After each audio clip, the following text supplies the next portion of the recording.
Bismillahirrahmanirrahim. Assalamualaikum warahmatullahi wabarakatuh. Waalaikumsalam warahmatullahi wabarakatuh. Alhamdulillahirabbil alamin. Wa bihi nasta'in ala umuri dunya waddin. Allahumma shalli ala sayyidina Muhammadin miftahi babi rahmatillah adada ma fi ilmillah. Salatan wa salaman daimaini bidawami mulkillah wa ala alihi wa sahbihi ajma'in. Subhanaka la ilma lana illa ma 'allamtana innaka antal alimul hakim. Wa la haula wa la quwwata illa billahil aliyyil 'azim. Rabbi shrah li sadri wa yassir li amri wahlul 'uqdatan min lisani yafqahu qawli. نوينا التعلم والتعليم والنفع والانتفاع والإفادة والاستفادة والتذكر والتذكير والحث على التمسك بكتاب الله وسنة رسوله والدعاء إلى الهدى والدلالة إلى الخير ابتغاء وجه الله ورضاه وقربه وثوابه. اللهم يا من مقاليد الأمور كلها بيده وإليه يرجع الأمر كله. يا فتاح يا عليم افتح لنا فتحا قريبا. يا فتاح يا عليم يا فتاح يا عليم يا فتاح يا عليم.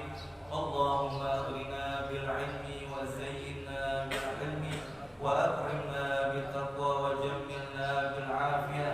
اللهم ارزقنا فهم النبيين وحفظ المرسلين وإلهام الملائكة المقربين برحمتك يا أرحم الراحمين. ربي زدني علما ووسعني في رزقي وبارك لي فيما رزقتني واجعلني محبوبا في قلوب عبادك وعزيزا في عيونهم واجعلني وجيها في الدنيا والآخرة ومن المقربين. يا كثير النوال يا حسن الفعال يا قائما بلا الزوال يا مبدئا بلا مثال. فلك الحمد ولك المنة ولك الشرف على كل حال. يا أول الأولين ويا آخر الآخرين ويا ذا القوة المتين ويا راحم المساكين ويا أرحم الراحمين. وصلى الله على سيدنا محمد وعلى آله وصحبه وسلم والحمد لله رب العالمين. Hadirin wal hadirat jamaah salat subuh Masjid Nurul Yakin yang dirahmati Allah Subhanahu wa taala, yang kami hormati dan kami muliakan. Orang tua kami, orang tua kita, guru kita, Buya Kiai Haji Ghazali Musonif, guru kita selaku pengasuh Majelis Kubur Subuh Al-Mukarram Kiai Haji Fawaz Fauzan Azim, guru kita salah satu pengajar juga di buku Kubur Subuh Al-Ustaz Abdul Hafid. Semoga Allah senantiasa memanjangkan umur beliau semua dalam sehat walafiat, agar kita senantiasa bisa mendapatkan manfaat dan barokah serta bisa lebih mendekatkan diri kepada Allah sebab daripada wasilah beliau semua. Pertama-tama marilah kita panjatkan puji syukur kita kehadirat Allah yang mana pada kesempatan hari ini Allah masih memberikan kita berbagai macam cucuran rahmat, taufik, hidayah serta inayahnya sehingga kita masih bisa melakukan aktivitas sebagaimana biasa, bisa melakukan sholat subuh secara berjamaah. Semoga amal sholat subuh kita beserta ibadah sunnah-sunnahnya diterima oleh Allah Subhanahu wa taala dengan penerimaan yang terbaik. Salawat dan salam tak lupa kita aturkan kepada baginda Nabi besar Muhammad sallallahu alaihi wasallam beserta keluarga, sahabat serta pengikutnya. Semoga kelak kita mendapat syafaat dari beliau di yaumil qiyamah. Amin ya rabbal alamin. Hadirin wal hadirat jamaah salat subuh Masjid Nurul Yakin yang dirahmati Allah Subhanahu wa taala. Salat begitu pentingnya yang namanya ibadah sholat, sehingga ibadah sholat ini tidak hanya diperuntukkan atau disyariatkan untuk umatnya Nabi Muhammad sallallahu alaihi wasallam. Akan tetapi sholat juga diwajibkan dan disyariatkan kepada nabi-nabi dan umat-umat terdahulu sebelum Nabi kita Muhammad sallallahu alaihi wasallam. Salah satunya tercatat dalam Al-Quran, Nabi Zakaria alaihissalam bahwasanya beliau pun melakukan sholat. Ketika beliau memohon kepada Allah untuk dianugerahkan keturunan, karena pada usia yang cukup lama beliau belum memiliki keturunan, itu pun beliau minta di dalam sholat, hingga akhirnya Allah kabulkan permohonan beliau, dan Allah kabulkan permohonan beliau pun tatkala beliau sedang sholat. Dalam surat Ali Imran ayat 39 Allah Subhanahu wa taala menjelaskan, "Fanadatul malaikatu wa huwa qa'imun yusalli fil mihrab." Fanadatul malaikah, dan malaikat memanggil kepada si Nabi Zakaria. Wa huwa qa'imun yusalli fil mihrab, halnya Nabi Zakaria pada saat itu sedang melakukan sholat di mihrab. Dan kenapa malaikat Jibril ini memanggil Nabi Zakaria? Annallaha yubashshiruka bi Yahya musaddiqan bi kalimatin minallahi wa sayyidan wa hasuran wa nabiyyan minas salihin. Kenapa malaikat memanggil Nabi Zakaria padahal beliau sedang melakukan sholat? Anallahu yubashshiruka bi Yahya, sesungguhnya Allah telah mengabulkan doa-doa Nabi Zakaria dengan memberikan kabar gembira Yahya, dengan Nabi Allah Yahya. Jadi enggak cuma dikasih anak, dianugerahkan anak oleh Allah, akan tetapi namanya langsung diberikan oleh Allah Subhanahu wa taala. Musaddiqan bi kalimatin minallah, yang mana Nabi Yahya ini musaddiqan bi kalimatin minallah, membenarkan ucapan atau firman Allah yang berkaitan dengan kisahnya Nabi Isa alaihissalam ketika beliau diciptakan oleh Allah tanpa adanya seorang ayah, dikatakan kun. Nah, ini Nabi Yahya mempercayai itu, membenarkan itu, padahal dia belum lahir. Wasayyidan, dan beliau kelak akan menjadi seorang pemimpin, Nabi Yahya. Wahasuran, dan menjadi orang yang mampu mengendalikan diri daripada mengikuti hawa nafsu. Wa nabiyyan, dan beliau juga kelak akan menjadi seorang nabi. Minas sholihin, dan adanya beliau termasuk daripada golongan orang-orang yang soleh. Dan juga kisahnya, begitu juga kisah dari Nabi Allah Isa dalam surat Maryam ayat 31. Allah Subhanahu wa taala menjelaskan, wa ja'alani mubarakan aina ma kuntu wa awsani bis salati waz zakati ma dumtu hayya wa ja'alani mubarakan, dan Allah menjadikanku mubarakan, orang yang penuh dengan keberkahan. Ma dumtu hayya, ma kuntu aina ma kuntu, di mana saja saya berada. Jadi Nabi Isa dimanapun beliau berada, beliau adalah orang yang diberkahi oleh Allah.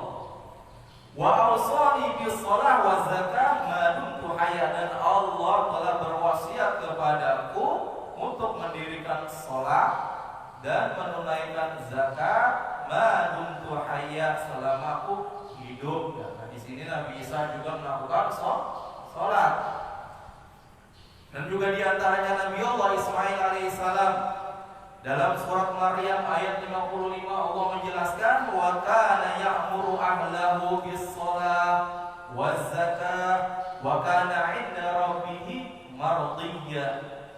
Dan adanya Nabi Allah Ismail alaihissalam memerintahkan kepada keluarga. Ada yang mentafsirkan keluarga di sini adalah umatnya, Karena yang namanya umat, keluarga pun masuk dalam golongan umat beliau. Diperintahkan untuk apa? Bis-sholati waz-zakati. Diperintahkan untuk menunaikan, mendirikan sholat dan mengeluarkan zakat. Wa kana 'inda rabbih mardiyya. Dan adanya Nabi Allah Ismail alaihissalam di sisi Allah adalah hamba yang mendapat redha. Di sini juga Nabi Ismail mendirikan sholat. Dan juga yang terakhir di antaranya Nabi Allah Musa alaihissalam dalam surat Thaha ayat 14 Allah Subhanahu wa taala menjelaskan, innani anallahu la ilaha illa ana fa'budni wa aqimis sholata li dzikri.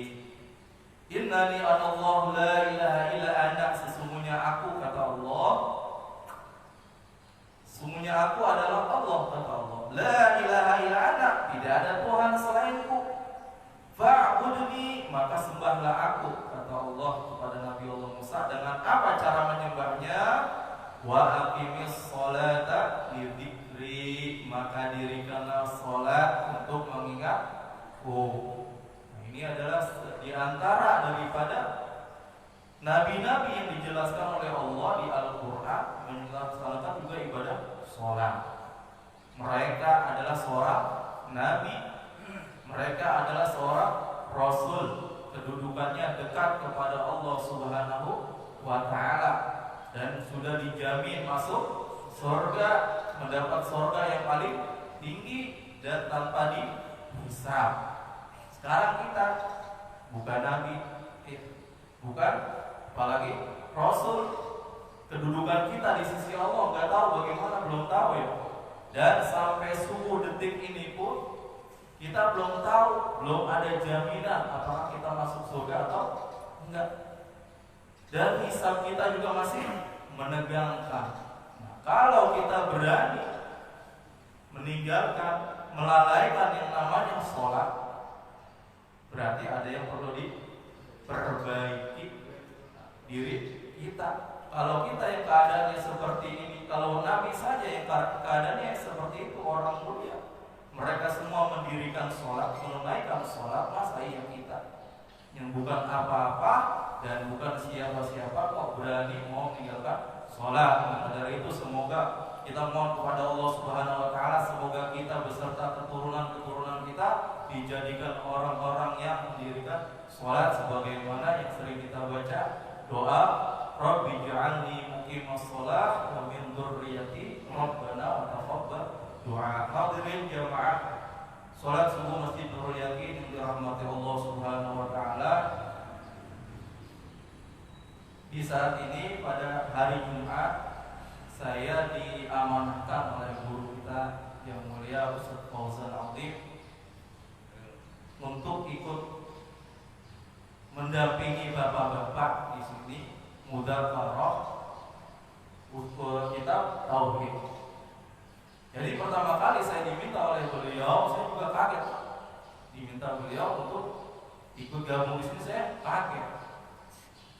Bingung saya. Mau jawab bingung. Jawab iya, gimana ya? Saya jawab enggak sama guru saya. Masa iya saya diminta sama guru, kita nolak. Jadi akhirnya saya diam ketika diminta untuk ikut bergabung di sini. Saya diam aja, saya nggak jawab.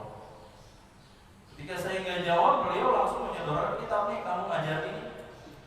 Kitab tauhid. Tambah kaget lagi saya. Kitab tauhid bagi saya, kitab tauhid adalah kitab yang lumayan berat. Kalau kita makan istilahnya makannya berat. Diminta lagi. Padahal kalau seandainya di otak saya terpikir, terlintas, kalau seandainya memang saya harus ikut gabung di sini, ya paling nggak antara fikih atau tasawuf kan, karena kita seringnya ngaji itu. Tapi lintasan pikiran saya langsung ditepis oleh beliau. Kamu nggak usah ngajar fikih sama tasawuf di sini, katanya. Padahal saya belum bilang, baru terlintas dalam hati. Kalau emang harus ngajar, saya mau ngajar fikih atau tasawuf. Tapi lintasan pikiran saya langsung ditepis oleh beliau. Kamu nggak usah ngajar fikih sama tasawuf di sini, udah banyak orang yang ngajar fikih dan tasawuf. Ya udah, akhirnya saya kalau ibarat orang main catur dari sekap, nggak bisa mengolah, nggak bisa berkutik. Ya udah, akhirnya saya sam'an wa ta'atan kepada guru saya. Semoga daripada perintah beliau ini membuat saya lebih semangat untuk mengulang-ulang, murajaah, mutalaah kitab tauhid. Dan di sini beliau ada perhatian khusus kepada kita semua, khususnya para jamaah di sini, agar kita semua mengerti tentang tauhid. Selain ilmu Al-Quran, ilmu hadis, fikih, dan tauhid tidak adalah salah satu ilmu yang sangat penting. Bahkan dulu kalau kita masih kecil ya, sebelum kita kenal apa-apa, kita sering sholawat, Allah wujud, idam apa itu ya. Nah itulah ilmu tauhid yang akan membahas tentang sifat-sifat 20 Allah Subhanahu wa Ta'ala, atau yang disebut dengan aqaidul iman. Sifat wajib bagi Allah, sifat mustahil bagi Allah, sifat mustahil bagi Allah, sifat wajib bagi Rasul, sifat mustahil bagi Rasul, dan sifat jaiz bagi Rasul. Totalnya ada sekitar 50 sifat. Nah ini disebut aqaidul iman. Kitab yang akan kita kaji insyaallah adalah kitab Aqidatul Islam lil Imamil Haddad, atau kitab Aqidatul Islam karangannya Al-Habib Abdullah bin Alawi bin Muhammad Al-Haddad.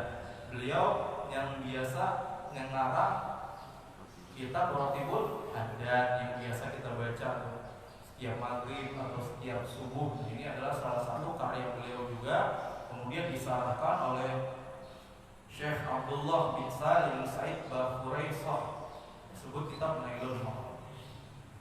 Nah di sini sebelum kita memasuki kajian kitab tauhidnya, alangkah baiknya kita sedikit mengenal daripada Shahibul Mu'alif, pengarang kitab ini, yaitu Al-Habib Abdullah bin Alawi bin Muhammad Al-Haddad. Karena ketika disebutkan kisah-kisah orang-orang soleh akan turun rahmat. Kita baca sedikit ya Pak ya, untuk pembukaan. Bismillahirrahmanirrahim. Al-Imamul Haddad nasabuhu. Kita sedikit ketahui tentang nasabnya Al-Habib Abdullah bin Alawi Al-Haddad. Siapa dia? Huwa al-imamul al-allamah ad-da'i ilallah biqaulihi wa fi'lihi. Beliau adalah seorang imam, seorang pemimpin. Sudah tidak diragukan lagi, beliau adalah seorang pemimpin yang sangat besar. Al-allamah, yang sangat alim. Sangat ya, bukan sekedar alim. Kalau kita alimnya taunya misalnya ilmu fikih ya fikih mulu, ilmu tafsir ya tafsir aja, tasawuf aja. Kalau beliau semuanya mencakup semua, mau tafsir, hadis, fikih, usul, sama tasawuf, semua beliau kuasai. Al-allamah, sangat alim di bidang. Ad-da'i ilallahi biqaulihi wa fi'lihi. Beliau adalah seorang da'i ilallah, mengajak manusia kepada jalan Allah. Da'i, pendakwah ulum. Biqaulihi, baik beliau berdakwah dengan ucapannya, mengajak, membacakan ayat-ayat Allah, membacakan hadis-hadis Rasulullah, membacakan kalam-kalam para ulama salaf. Beliau juga berdakwah wa fi'lihi, dengan perbuatannya. Nah, ini yang berat Pak. Terkadang kita gampang ngajak orang dengan ucapan kita, ngajak orang ayo sholat duha, ayo sholat tahajud, ayo sholat baca Al-Quran sekian juz per hari, akan tetapi diri kita sendiri belum mampu. Terkadang kita tidak mempraktekkan itu. Kalau Habibullah enggak, beliau mengajak orang untuk menuju kebaikan. Sebelum beliau mengajak, beliau sudah lakukan sendiri, dipraktekkan sendiri, dan dikerjakan sendiri. Nah, ini lebih mengena. Terkadang kita dakwah hanya dengan mulut-mulut itu berat. Kalau kita berikan contoh, itu biasanya lebih gampang. Lisanul hal afsah min lisanil maqal. Dakwah dengan perbuatan itu lebih mengena, lebih afsah daripada hanya dakwah dengan mengajak dengan mulut. Tapi daripada enggak sama sekali ya, paling enggak ada kita ajarkan dengan mulut juga, dengan ucapan. Qutbul Irsyad, beliau dijuluki Qutbul Irsyad, Qutbul Da'wah wa Qutbul Irsyad. Kenapa beliau dijuluki demikian? Karena saking getolnya mengajak orang ke jalan Allah, karena saking getolnya beliau melakukan dakwah di sekitaran kota Hadramaut. Beliau lahir di kota Hadramaut, nanti akan dijelaskan. Sehingga beliau mendapat gelar Qutbul Irsyad.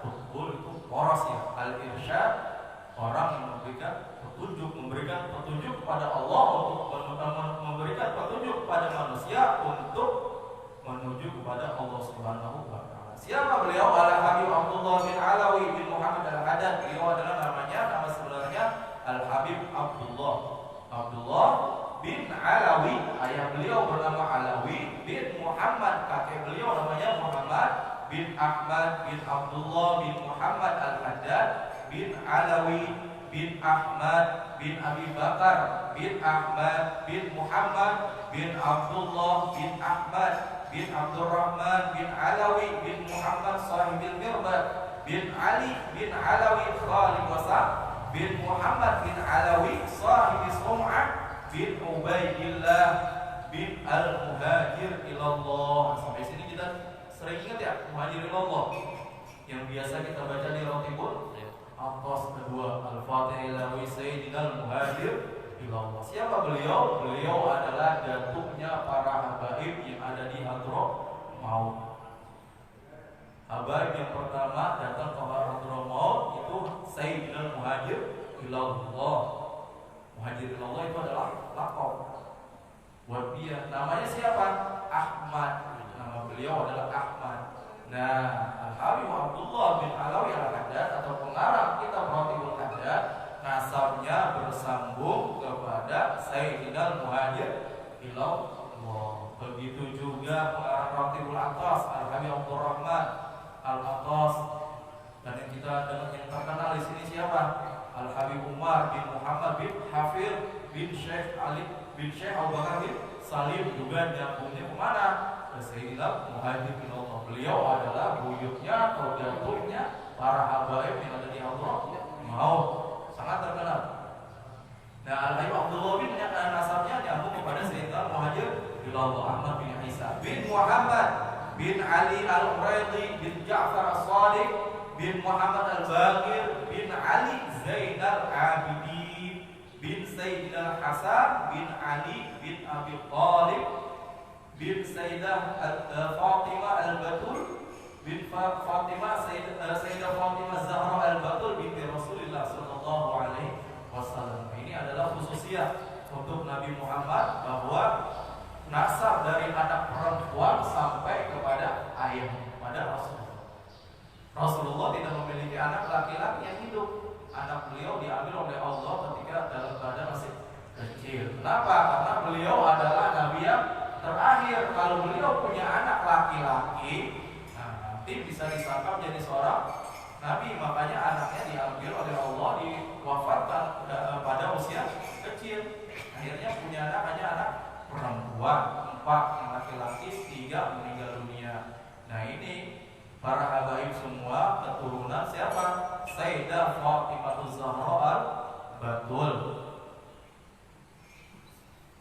binti Rasulullah sallallahu alaihi wasallam. Ya, jadi nasabnya nyambung kepada Sayyidina Husain. Sayyidah Fatimah memiliki anak Sayyidina Hasan, Sayyidina Husain. Kebanyakan yang ada di Indonesia habaib nyambungnya kepada Sayyidina Husain. Ada yang kepada Sayyidina Hasan seperti kemarin kamu dari Kota Mekah, Syekh Amin. Ya, Syekh Amin Asy-Syinkiti. Beliau Al-Hasani marganya.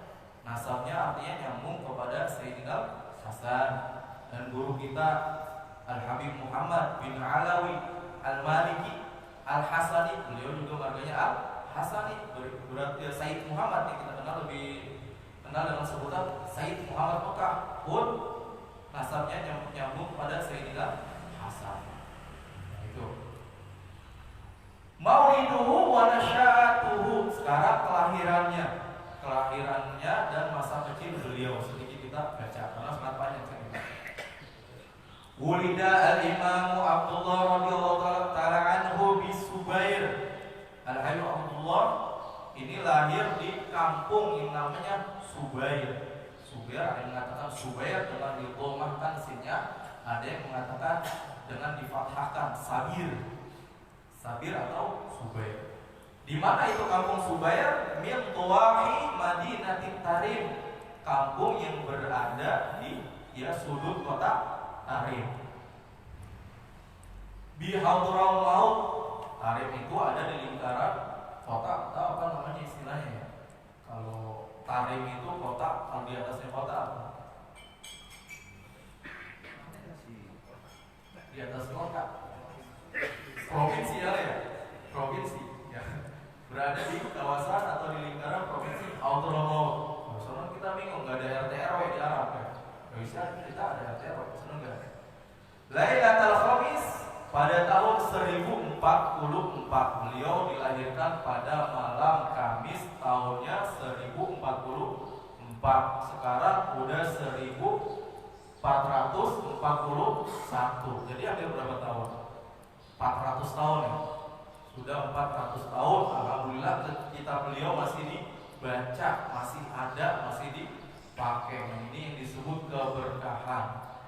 Orang kalau niatnya benar-benar beliau niatnya dari hati, sampai sekarang keberkahannya beda sama kita kalau menulis buku. Ya. Bestseller kadang-kadang cuma setahun 2 tahun, habis itu jadi kiloan. Ya, kalau di pameran itu ada bestseller baru keluar 50-100 ribu, tahun depan atau 2 tahun kemudian paling masuk kategori harga 10 ribu. Itu adalah bestsellernya Indonesia. Ini bestsellernya ulama sampai sekarang sudah 400 tahun. Mulai beliau dilahirkan sampai nanti detik-detik wafat masih ada kitabnya, masih dipakai. Ini disebut keberkahan.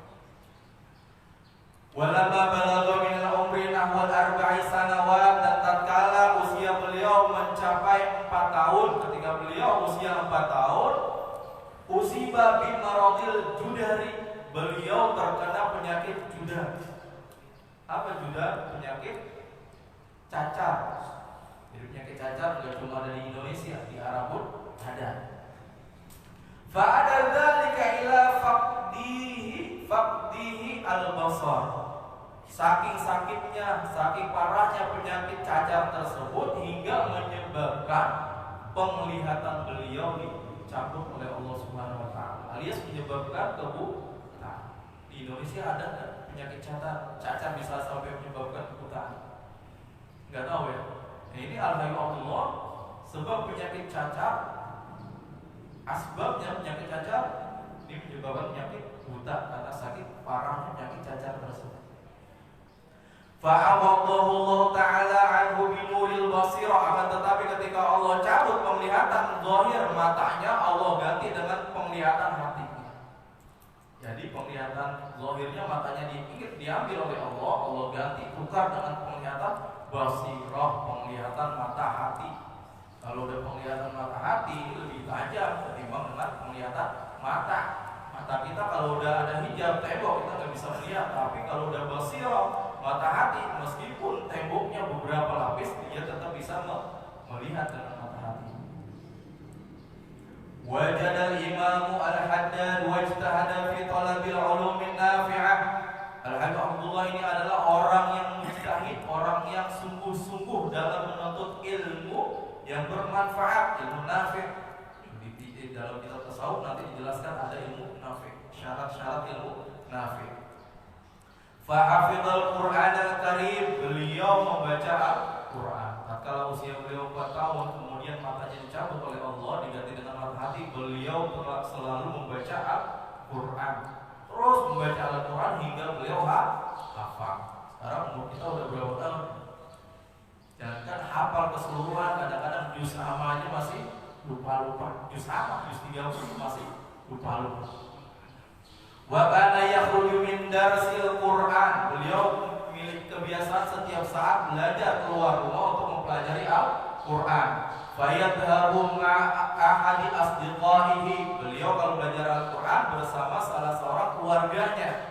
Siapa keluarganya? Di sini Al-Habib Abdullah bin Ahmad Al-Faqih, nama saudara beliau yang sering diajak untuk belajar. Kapan beliau belajar? Waktu duha, di waktu duha. Wa yadkhulani ba'dha masajid Tarim fayusalliyani mi'atan aw mi'atai rak'atin. Beliau memiliki kebiasaan ketika waktu duha keluar untuk mengaji, sebelum ke tempat mengaji beliau masuk ke masjid-masjid yang ada di Tarim berdua. Ngapain? Fayusalliyani mi'atan, untuk melakukan sholat 100 rakaat, au mi'atai rakaatin, atau 200 rakaat. 100 atau 200 rakaat. Masih kecil, matanya buta, tapi memiliki kebiasaan setiap hari keluar rumah masjid di sholat-sholat yang ada di Tarim, melakukan sholat 100 atau 200 rakaat. Jadi di Tarim itu yang adalah kota yang penuh dengan keberkahan. Masjid yang ada di kota Tarim sekitar ada 360 masjid sesuai dengan bilangan tahun. Jadi setiap masjid dekat-dekat ada masjid kecil-kecil.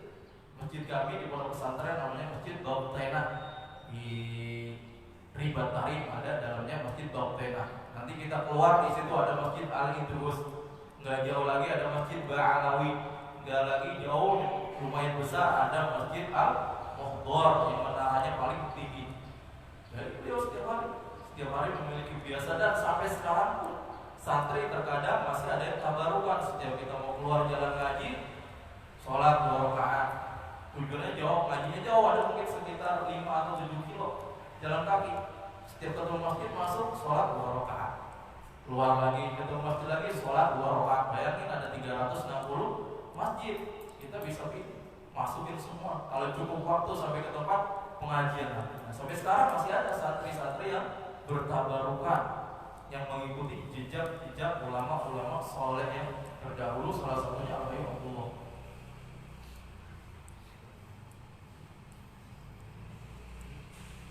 Wa hakadha kullu yaumin wa ma dzalika illa syukran lillah ala ni'ami.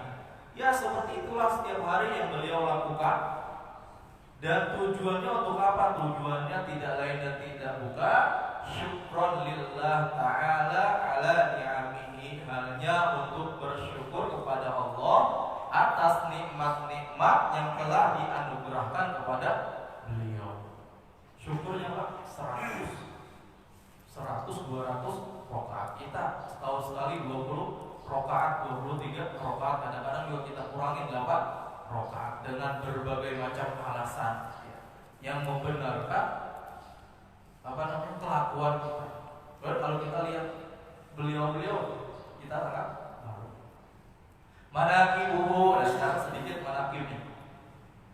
Karena al-Imamul Haddad rahimahullah ta'ala la yadwa ahadan min dhuyufihi wa zawarihi illa wa anasahu. Tidaklah Al-Hayy Abdullah bin Alawi Al-Haddad mengajak orang, memanggil orang, atau ada tamu yang datang ke rumahnya, atau orang-orang yang berziarah ke rumahnya, kecuali Al-Hayy Abdullah buat dia senang, nyaman. Jadi tamunya nggak ada yang disinggung, nggak ada yang disakiti, semuanya dibuat nyaman, dibuat enak, dibuat senang, gembira. Fanadahu bi ismihi wa sa'alahu an ahwalihi wa tabsutu ma'ahu. Beliau panggil namanya tamunya satu-satu, dengan namanya satu-satu, bulan bagaimana keadaannya, dan disebutkan, ditanya satu-satu masalahnya. Bulan bagaimana itu keadaannya, seperti ini. Orang kalau ditanya seperti itu terasa bahagia, Pak. Seperti diperhatikan dengan sangat. Kadang-kadang kita bertamu banyak orang yang dipanggil diajak ngobrol cuma berapa orang doang, yang lainnya diem aja mau kesian. Panggil satu-satu, disebutkan namanya satu-satu, ditanya satu-satu bagaimana keadaannya, sehingga nanti kalau dia pulang dari sibuk keadaannya udah sangat riang, gembira, karena juga diperhatikan. Ini yang mungkin ada salah satu adab ketika kita menerima tamu, atau ketika kita kedatangan tamu yang banyak, perhatikan satu-satu, tanya satu-satu bagaimana keadaannya. Wa kana kullu man hadara majlisahu yansa dunya wa ma fiha. Dan setiap orang yang hadir di majlisnya, hadir datang bertamu kepadanya, itu orangnya akan lupa dengan urusan-urusan dunia. Lupa dengan masalah-masalah dunia, saking enaknya ketemu Habib Abdullah, dinasihatin, lupa dengan urusan-urusan dunia. Wa rubbama dhahala al-ja'i ad-du'i, dan terkadang orang yang lapar hilang rasa laparnya ketika udah berhadapan dengan Habib Abdullah. Sangat lapar nih, datang ikut ziarah, ketika udah berhadapan dapat nasihat itu lapar jadi hilang. Terkadang kita ikut pengajian, kapan selesainya? Kapan selesainya? Pengen cepat-cepat makan. Kadang.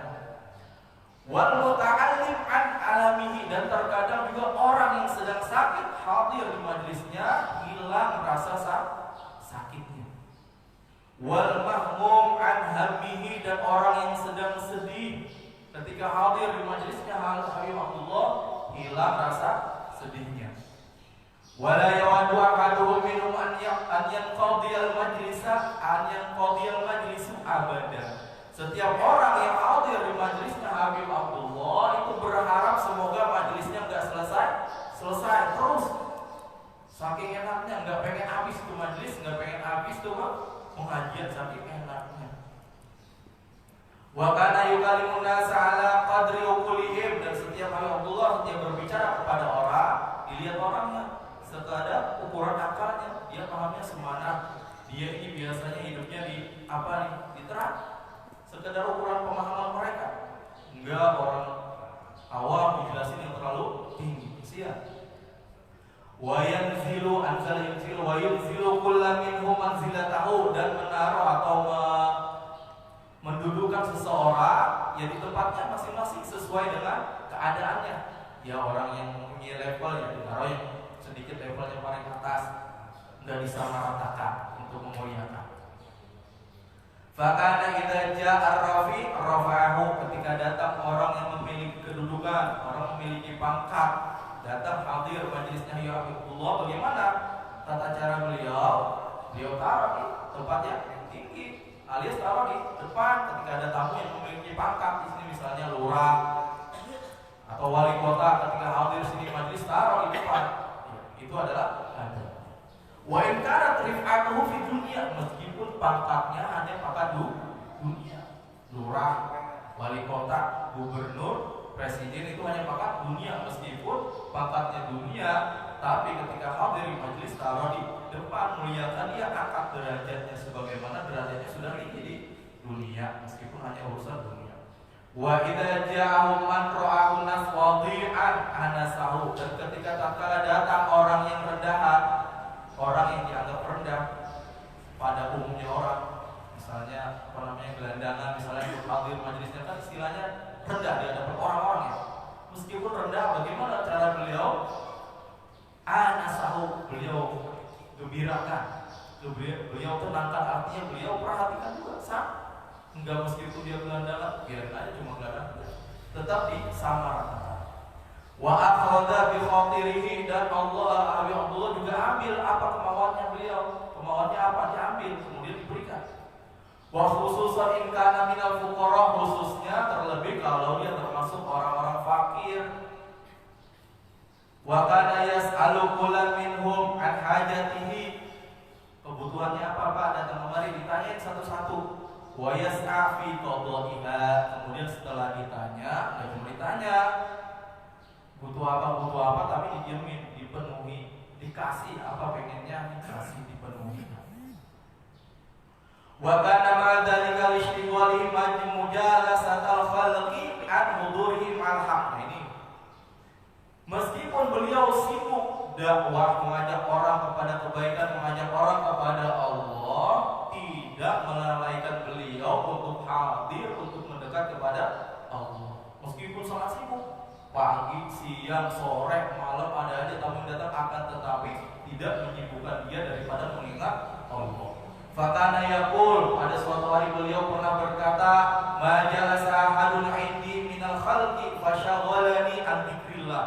Tidaklah datang seseorang ke majelisku, di sisiku, lalu ia menyibukkanku daripada mengingat Allah. Artinya apa? Orang tamu banyak, beliau tetap hadir kepada Allah. Ya tamu beliau layani, beliau penuhi semua kebutuhannya, akan tetapi hatinya tetap kepada Allah. Ini yang susah, yang berat. Kadang-kadang kita di majelis ilmu hatinya di mana-mana, bahkan dalam sholat pun, sholat jasadnya di sini, hatinya nggak tahu di mana. Wahakada kana radhiyallahu ta'ala qudwatan linnas, begitulah beliau menjadi contoh suri tauladan untuk kita semua manusia. Fil aqwal, baik dalam ucapannya, wal af'al, dan perbuatannya, wa namudajan, dan pada contoh-contoh, lil akhlaqin nabawiyah, kepada akhlak nabawi. Kalau kita pengen lihat akhlaknya Nabi, tuh lihat akhlaknya Habib Abdullah bin Alawi al-Haddad. Karena qawiyul himmah wal azam fid din. Kalau udah urusan agama, beliau selalu semangat, azam kuat untuk melakukan urusan agama.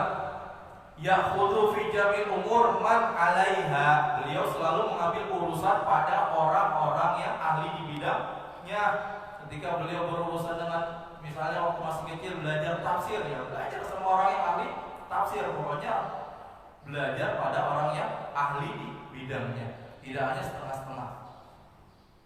Lam yasma bi mukarramatin aw fadilatin illa wa syammara fil amal biha. Tidaklah beliau mendengar suatu kemuliaan atau mendengar satu keutamaan baik dari ayat-ayat Al-Qur'an, baik atau hadis. Ketika beliau mendengar kemuliaan, melakukan ini dari Al-Qur'an atau hadis, wa syammara, kecuali beliau langsung bergegas mengamalkan kebaikan-kebaikan tersebut. Artinya ketika mendengar suatu kebaikan, misalnya apa, langsung dilakukan, nggak pakai nunggu-nunggu, baik itu Al-Quran atau hadis. Fakana yaqulu, pada suatu hari juga beliau pernah berkata, amilna bijami'i sunnatin nabawiyah. Saya telah melakukan semua sunnah-sunnah nabawi. Artinya perintah-perintah dari Rasulullah itu semuanya dikerjakan, gak ada yang ditinggalkan. Walam nughadir minha syai'an qattu, tidak ada yang saya tinggalkan meskipun cuma satu. Jadi hadis-hadis semuanya udah pernah diamalkan oleh Habib Abdullah al-Haddad, semuanya tanpa terkecuali. Illa siwa tarbiyati sya'ri ala rasi, kecuali kesunahan memanjangkan rambut. Semuanya ada dari Rasulullah dikerjakan, perintah Rasulullah dikerjakan, kecuali satu. Apa? Sunnah memanjangkan rambut. Ketika ditanya beliau kenapa rambutnya dari panjangin untuk mengikuti sunnah Nabi. Kenapa? Karena pada saat itu zaman beliau memanjangkan rambut udah menjadi syiarnya orang-orang fasik. Memanjangkan rambut udah menjadi syiarnya orang-orang kafir. Orang kafir lihat rambutnya panjang-panjang, ganteng-ganteng, keren-keren ya. Orang-orang fasik itu seperti itu, maka beliau nggak mau nanti umat cuma melihat dia panjangin rambut doang. Artinya beliau tinggalkan tuh pada waktu sehatnya, pada waktu beliau dalam keadaan sehat. Kecuali ketika beliau mau meninggal, akhirnya detik-detik beliau mau meninggal, beliau biarin rambutnya sampai telinga. Nah, Rasulullah rambutnya sampai telinga, panjangnya beliau sempurnakan, dan akhirnya ketika beliau meninggal sudah sempurna melakukan sunnah Nabawi sallallahu alaihi wasallam. Dan sampai sini saja Bapak pembukaan daripada kitab Aqidah Al-Islamiyah karangan dari Al-Habib Abdullah al-Haddad. Lebih kurangnya saya mohon maaf. Wabillahi taufiq wal hidayah. Wassalamualaikum warahmatullahi wabarakatuh.